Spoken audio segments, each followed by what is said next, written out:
Hey everyone, Selena here, founder, host, lead educator with the American Crochet Association. I'm also the pattern writer and creator of the Coastal Crossbody. This is a bag pattern that I wrote quite a few years ago, and it is available in my Ravelry shop if you just want to get a PDF file that you can download, print, save for later, all that fun stuff. But it's also something that I think has a lot of learning objectives, like a lot of teaching tools in it. So it is something that I also share with the American Crochet Association on our website for free. So when you click on the link in the video description, it's going to take you to all the great things that I'm sharing today, including just those instructions to follow this pattern.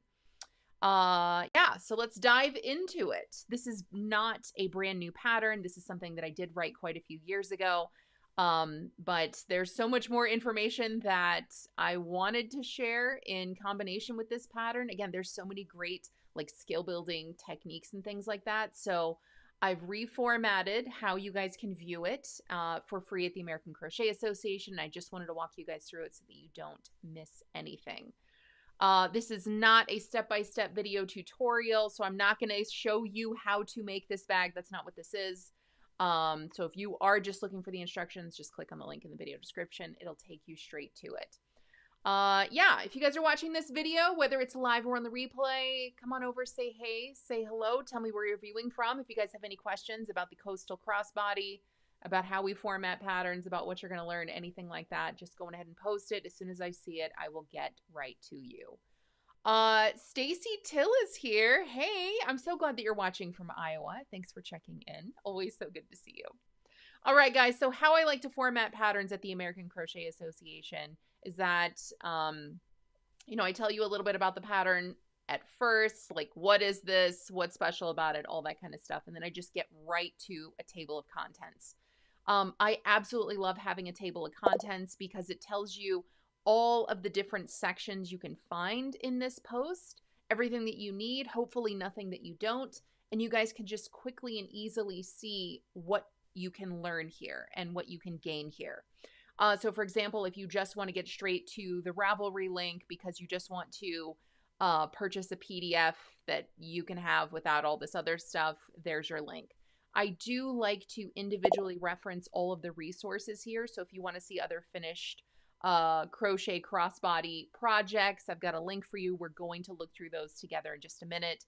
I tell you guys what yarn I used, including substitutes, all the materials, the gauge, size, finish measurement, stitch key, with links to for video tutorials if there's anything that you need to see in action, any specialty stitches, techniques, and pattern notes. So there it all is. So if you're just looking for one thing, like what yarn did you use? Just tell me. Then you can click on the link and it takes you right to that section.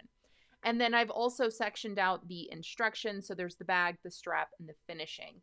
Now, this is the first pattern, I think, could be wrong, but I think this is the first pattern that I've published that references how to do foundation stitches.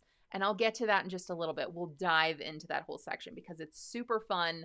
I know that a lot of people like it. It's not going to work for everything, and I do have video tutorials to show you.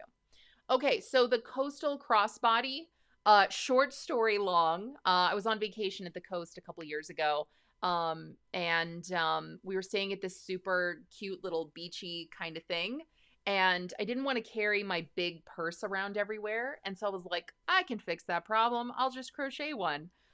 Crocheting different kinds of totes is one of my favorite things to do. And so I had no problem being inspired at the coast, like making a cute little thing that would just hold like my wallet and my phone, right? So this is really not a huge tote bag. Here, I've got a picture of it in use. Me at the coast. Ah, where is it? That's not it. Here it is. Here's me at the coast, and here's, as soon as I made it, I snapped this picture. So it's not very big. It is big enough for, like, you can put a book in here, you can put your phone in here, you can put some little doodads, odds and ends, things like that. So is it just a vacation bag? No. Does it work great on vacation if you're going to the pool or the beach or something? You just want something to carry all your things. Yeah.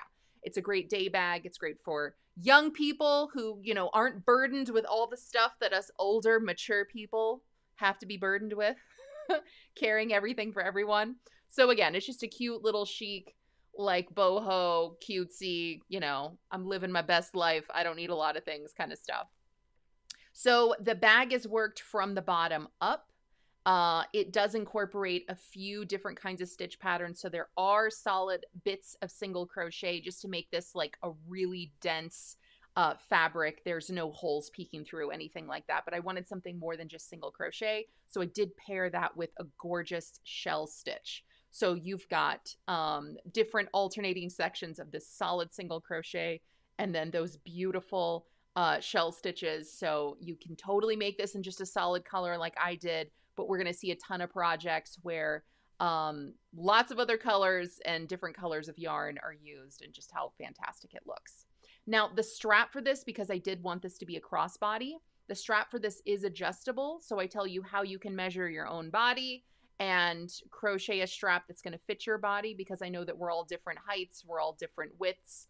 Everybody has different shapes and sizes, and sometimes you just want something to fit you in a specific way. Like maybe you don't want your crossbody bag to be as low as I have mine here. Maybe you want it to be up a little bit higher. So you can totally adjust that strap so that it fits your size and shape and style and all that kind of stuff. Okay, so that is the Coastal Crossbody. Here's where you can get it on Ravelry. I've got 2 links, a button and an underline link. We're going to go check that out in just a little bit. If you want to see those other finished crochet crossbody bags, we're going to look at those in just a minute. There are 26 projects posted so far. So after you work up this bag, or if you've already worked up this bag and you have not posted your project to Ravelry yet, definitely do that, because it not only builds up your crochet resume of all the things that you've made and exactly how you made them, it's also just really inspiring for the world of crochet to see whether or not people are making things and, you know, what it looks like in a different yarn or a different color or something like that.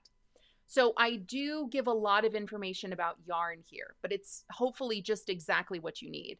So for example, I tell you exactly what yarn I use, Peaches and Cream Original, and I just used ecru, and, you know, that's how you get that nice solid, you know, creamy tote. If you guys want more information on how to substitute that exact yarn, I've already done the legwork for you, and I've linked yarnsub.com. It's a fantastic website for helping you guys to substitute yarn. You just type in a yarn and it tells you like exact substitutes. So it's such a fun website. But then I also have some tips and lots of different information on what it means to even substitute yarn, when it matters, when it doesn't. So if you guys want to check that out, I do have a separate article for you to check out. And if you just want my information, like if you just want me to tell you, okay, there's a lot of information here, I've done the reading, just tell me what other yarns work great for this particular pattern. Here's what I think. So again, I use Peaches and Cream Original, which is a weight 4 cotton yarn, super sturdy, super economical. I feel like you can find it in most places, either in person or online. But as well, I think Peaches and Cream Stripey is going to work fantastic. Bernat Handicrafter Cotton, Lily Sugar and Cream Cotton. But I think, you know, most yarns are going to work fantastic. If you want to use an acrylic, go ahead. If you want to use another kind of weight and 4 cotton yarn, absolutely.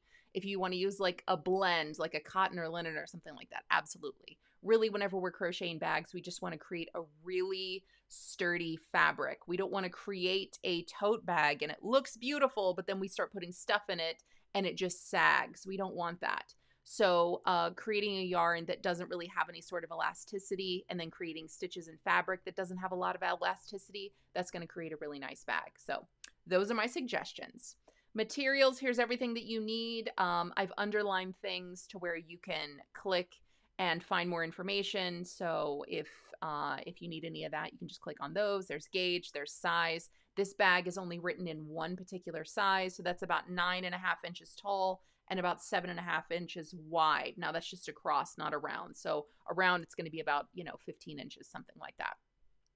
Stitch key. Every single one of these stitches were used. And if you would like to see any of these in action because you're a beginner, you just want to check it out, you can just click on these and find a video tutorial for each one of those. Specialty stitches and technique. So back loop only, shell, front, foundation half double crochet. This is that technique that I think is an excellent skill building, resource, and that's most of the reason I've posted this pattern here. So foundation stitches, and let me just pause for a second. If you're watching, have you guys heard of foundation stitches? If you have, let me know. If you haven't, let me know. Have you used foundation stitches before? Are you confused by them? I know myself included, honestly, when I heard of foundation stitches and I first tried them, like I didn't get them. Like it took me a minute. So it took me a minute to practice, and then I saw the potential, and then I made video tutorials that made sense to me. So if you want to see every basic crochet stitch, every foundation crochet stitch worked in the foundation technique, then definitely check this out. Okay, so the foundation technique in crochet essentially eliminates the need to chain and then work a stitch into that chain, which is great for some projects. It's not going to be a fix-all. It's not like, you know, it's not going to be great for every single project. Now, a chain doesn't have any give. So if you're creating projects that doesn't have any give because of that chain, and you're like, oh, I really want to fix that. Like maybe you're crocheting a blanket and you can obviously see and you can obviously tell that the foundation row is a chain and there's no give, and you don't like that. You don't want your blanket to have that. Then potentially the foundation technique can, replace the need for that chain foundation. And it's going to give you that stretch and bounce that every other row is going to have. So with the foundation technique, you're crocheting a stitch and the foundation at the same time. You're not chaining. So if a project says chain 10, and then single crochet all the way across, you're going to have one row of 10 single crochet all the way across, essentially. Don't nitpick my math on that, but that's what we're doing. So the foundation stitch eliminates that chain first, and it creates the single crochet with what looks like a chain base.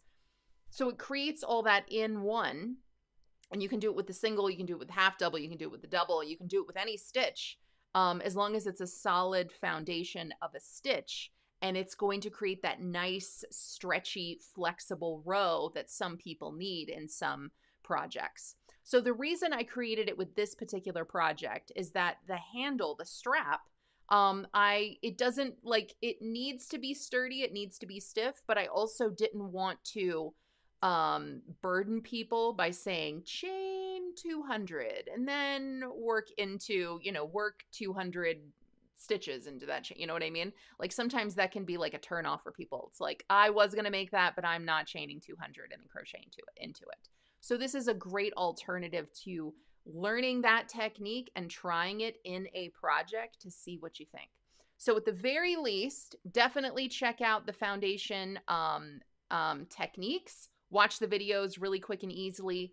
I've made a video tutorial for the single, half double, and double so you can see it in action. It's a really fun thing to try. Again, it's not going to be a fix-all for every chain ever, but it can work really great for some things. So definitely check that out. All right, and that is the Coastal Crossbody. And then all the instructions are here. So they're all neatly organized, and that is it. That's how you can view the pattern on our website. When you click on over to Ravelry, you can view a lot of additional information. Like for example, you can see all of the finished projects, and this is what I wanted to show you guys. So here we can see, yes, this bag is worked up in solid colors just like I did, but in a variety of colors. So purple, pink, blue, but it's also been worked up in variegated yarns with like a long color repeat. So we can see what that looks like. This looks like sand on the beach. This one looks like sand on the beach. So I think that looks really nice. Like you can work it up with a speckled yarn, with a marled yarn, with a really long color repeat, with a really short color repeat. Here we've got, I think that's Karen cotton cake. So we would see these really big blocks of color to which you're not changing color. The yarn is doing all the hard work for you. So I think here you can really have fun with choosing a yarn in terms of like how it's dyed, like how much color is in it. You can really choose something that speaks to you. You can dive through your stash and, pick a fun, funky yarn like this lime green right here. Yeah, and I think that there are very few wrong answers when it comes to yarn color for this. If you want to see what other yarns people have used for this, again, this is all on the pattern listing on Ravelry. I'm just clicking on these links on the top here. Everyone who's posted a project who did also link what yarn they used.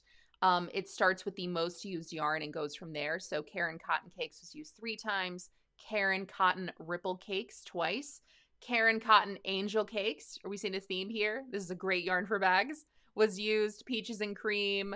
Let's see. Peaches and Cream Solid. Mainstays. Knit Picks Dishy. Fantastic yarn for bags. Hobby Lobby. I love this yarn. Bernat Handicrafter. I mean, really so many fantastic yarns, I think, for bags. So definitely come on over and check that out.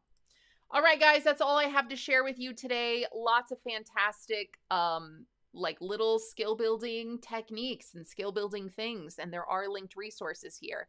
So whenever you click around on the American Crochet Association website and see a pattern, it's not just a pattern. There's tons of little learning objectives here. So click around, take a peek, and let me know what you think. And as you guys work up the Coastal Crossbody Crochet Bag, I would absolutely love to see. So come on over to our community on Facebook, share pictures, and definitely post your projects to Ravelry because we see them, we love them, we are very inspired by them. All right, everybody, thank you so much for being here. Hope you enjoyed this pattern. Can't wait to see your finished projects. Peace, love, crochet, everybody. See you next time.